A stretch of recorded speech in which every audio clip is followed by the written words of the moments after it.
الشيطان الرجيم بسم الله الرحمن الرحيم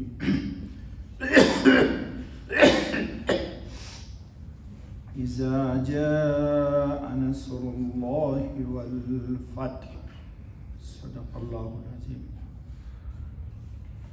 دوستو، یہ سورہ فتح کی آیت نمبر 1 تلاوت کی گئی۔ یہ سورہ نصر مدینہ میں نازل ہوئی، اس کی 3 آیتیں۔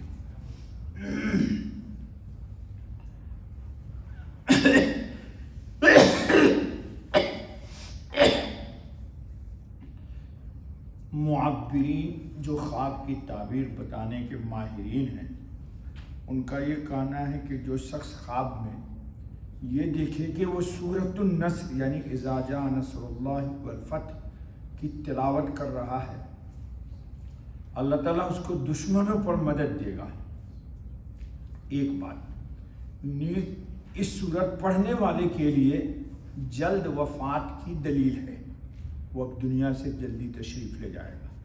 تو پہلی بات سے تو آپ خوش ہو گئے یہ سن کر کے کہ اچھا ہے نہ پڑھیں، نہ پڑھیے گا، پھر بھی موت تو ہو ہی جائے گی، کیونکہ یہ سورت حضور خاتم النبی صلی اللہ علیہ وسلم کے لیے مخصوص ہوئی تھی، یعنی اس کے نزول کے بعد ہی آپ صلی اللہ علیہ وسلم کی وفات ہوئی ہے۔ ایک شخص نے ابن سیرین سے عرض کیا کہ میں نے خواب دیکھا ہے کہ گویا میں سورہ النصر پڑھ رہا ہوں۔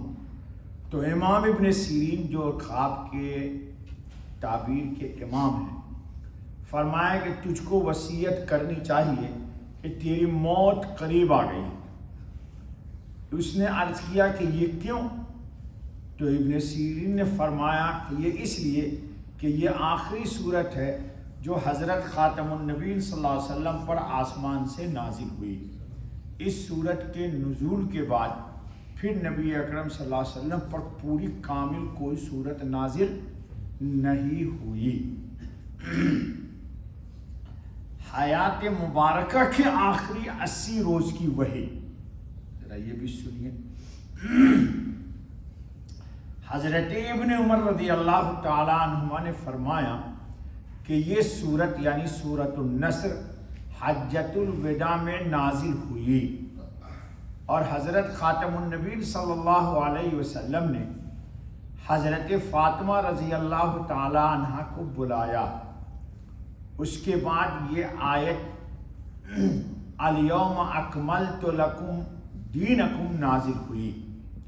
ان دونوں کے نزول کے بعد رسول اللہ صلی اللہ علیہ وسلم دنیا میں صرف 80 روز رہے۔ 80 روز کے بعد آپ صلی اللہ علیہ وسلم اللہ کے پاس تشریف لے گئے۔ ان دونوں کے بعد آیت کلالہ نازل ہوئی، جس میں کلالہ کا حکم وصیت کے، جس کے بعد رسول اللہ صلی اللہ علیہ وسلم کی عمر شریف کل 50 دن رہ گئے تھے۔ اس کے بعد لقد جاءکم رسول من انفسکم عزیز علیہ ما عنتم سورہ توبہ کی آیت نازل ہوئی، جس کے بعد عمر شریف کے کل 35 روز باقی رہ گئے۔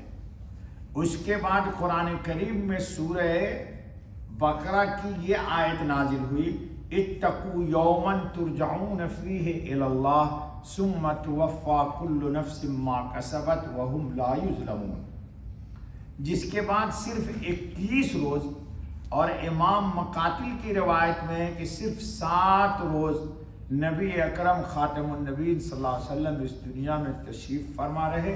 اس کے بعد پھر اللہ رب العزت کی ملاقات کے لیے تشریف لے گئے۔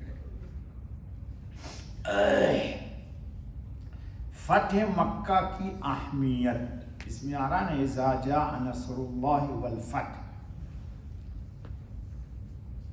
بڑی فیصلہ کن چیز یہ تھی کہ مکہ معظمہ جو گویا زمین پر اللہ کا دار السلطنت ہے، واہ کیا بات ہے، اللہ رب العزت کا دار السلطنت کہاں ہے؟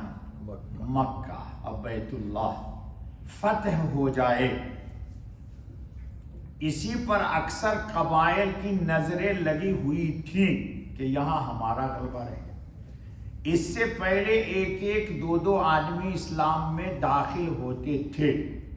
فتح مکہ کے بعد جوق در جوق یعنی جماعت اسلام میں داخل ہونے لگے، حتیٰ کہ سارا عرب جزیرہ عرب اسلام کا کلمہ پڑھنے لگا۔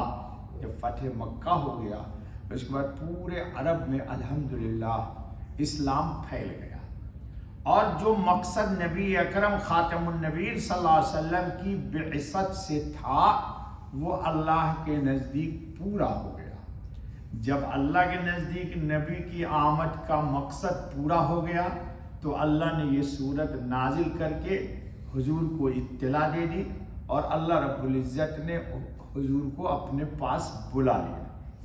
حضور اکرم خاتم النبیین صلی اللہ علیہ وسلم کی وفات کی پیش گوئی، روایت میں ہے کہ جب یہ صورت نازل ہوئی تو خاتم النبیین صلی اللہ علیہ وسلم نے فاطمہ رضی اللہ عنہا کو بلایا اور فرمایا کہ اے فاطمہ، مجھے خبر رحلت دی گئی ہے، اللہ نے اطلاع دے دی ہے کہ اب میں اس دنیا میں نہیں رہوں گا، مجھے اللہ بلا لیں گے۔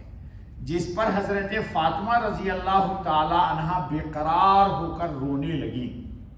اس کیفیت کو دیکھ کر حضرت خاتم النبیین صلی اللہ علیہ وسلم نے حضرت فاطمہ رضی اللہ تعالی عنہا سے پھر فرمایا کہ اے فاطمہ، تو میرے گھرانہ میں سب سے پہلے وہ ہے جو مجھ سے ملے گی۔ کہا سب سے پہلے مجھ سے کون ملے گی؟ آپ ملو گی۔ اس کے بعد میرے علم کے اعتبار سے 6 مہینے کے اندر حضرت فاطمہ بھی اللہ کے پاس چلی گئی، جس پر حضرت فاطمہ رضی اللہ تعالیٰ ہنسنے لگی۔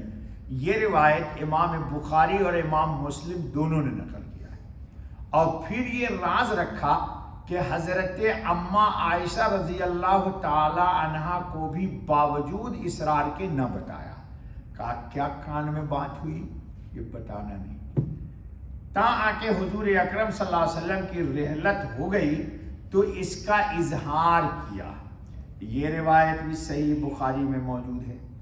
حضرت عبداللہ ابن عباس رضی اللہ تعالی عنہ کا علم صحیح بخاری میں ہے کہ حضرت عبداللہ ابن عباس نے فرمایا کہ امیر المومنین حضرت عمر فاروق رضی اللہ تعالی عنہ مجھ کو بدر کے بزرگوں میں شمار اور داخل فرماتے، تو بعض بزرگ صحابہ کو خیال گزرا اور کہنے لگے کہ یہ کیا بات ہے، حالانکہ ہمارے بیٹے ابن عباس رضی اللہ عنہ کے برابر ہیں۔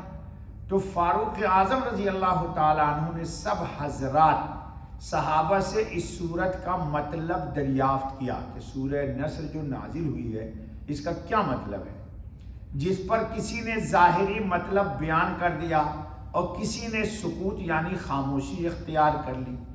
حضرت ابن عباس رضی اللہ تعالیٰ عنہ سے دریافت کیا گیا کہ اے ابن عباس رضی اللہ تعالیٰ عنہ، کیا تم بھی اس کا یہی مطلب سمجھتے ہو؟ جواب دیا نہیں، یہ تو رسول اکرم خاتم النبیین صلی اللہ علیہ وسلم کی وفات کی خبر ہے۔ اللہ نے اس صورت میں بتلا دیا کہ حضور صلی اللہ علیہ وسلم اب دنیا میں تشریف فرما نہیں رہیں گے، اب اللہ کے پاس چلے جائیں گے۔ تو اس طرح حضرت عمر فاروق رضی اللہ تعالیٰ عنہ نے حضرت عباس کی علمی عظمت کو ظاہر فرمایا۔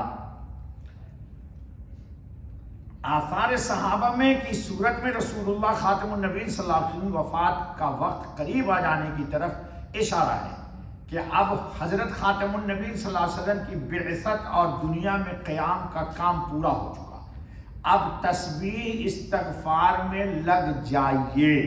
واہ بھائی واہ، جب کام مکمل ہو گیا تو تسبیح اللہ کی کیجیے اور استغفار کی۔ انشاءاللہ ہم بتا دیں گے کہ کیا تسبیح ہم بوڑھے لوگوں کو پڑھنا ہے۔ مقاتل کی روایت میں ہے کہ جب یہ صورت نازل ہوئی تو آپ صلی اللہ علیہ وسلم نے صحابہ رضوان اللہ علیہ مجمعین کے مجمع کے سامنے اس کی تلاوت فرمائی، جن میں حضرت ابو بکر صدیق رضی اللہ تعالیٰ عنہ اور سعد بن ابی وقاص رضی اللہ عنہ موجود تھے۔ سب سن کر خوش ہوئے کہ اس میں فتح مکہ کی خوشخبری ہے، مگر حضرت عباس رضی اللہ تعالیٰ عنہ رونے لگے۔ رسول اللہ صلی اللہ علیہ وسلم نے پوچھا کہ رونے کا سبب کیا ہے؟ تو حضرت عباس رضی اللہ تعالیٰ عنہ نے عرض کیا کہ اس میں تو آپ صلی اللہ علیہ وسلم کی وفات کی خبر چھپی ہوئی ہے۔ حضور خاتم النبیین صلی اللہ علیہ وسلم نے اس کی تصدیق فرمائی۔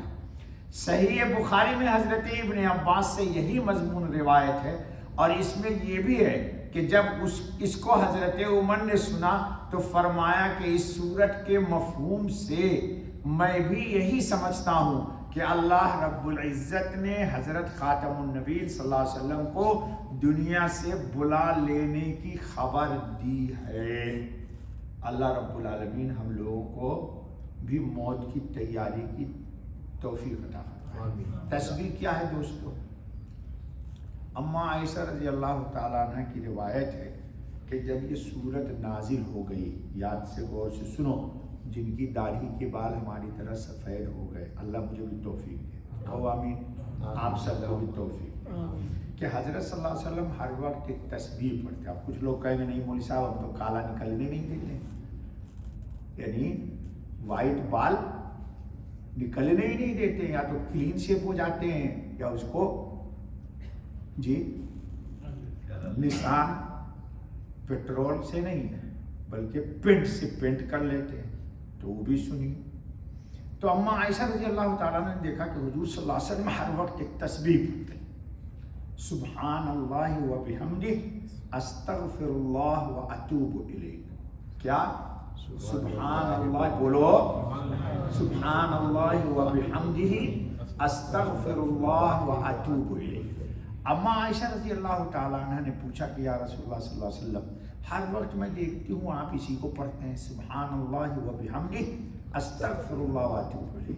تو آپ صلی اللہ علیہ وسلم نے فرمایا کہ میں قرآن پر عمل کر رہا ہوں، کہ اللہ تعالیٰ نے قرآن میں کہا ہے اذا جاء نصر اللہ والفتح ورأيت الناس يدخلون في دين الله أفواجا فسبح بحمد ربك واستغفر إنه كان توابا۔ تسبیح اور اللہ کی حمد کیجیے، فسبح تسبیح کیجیے، بحمد ربک حمد بھی کیجیے، تسبیح بھی، واستغفر اللہ سے استغفار کیجیے، توبہ کا قبول کرنے والا ہے۔ تو حضور نے فرمایا اس صورت پر عمل کرنے کے لیے میں پڑھتا ہوں سبحان اللہ و بحمدہ استغفر اللہ و اتوب الیہ۔ تو اس لیے ہماری عمر کے جو لوگ ہو جن کے بال ہو گئے سفید، جی ان کو کثرت سے یہ تسبیح پڑھنا چاہیے انشاءاللہ۔ اس کی وجہ کیا ہے؟ اللہ مجھے حیات دے گا تو میں بتاؤں گا، آج رہنے دو۔ سبحان اللہ سبحانک اللہ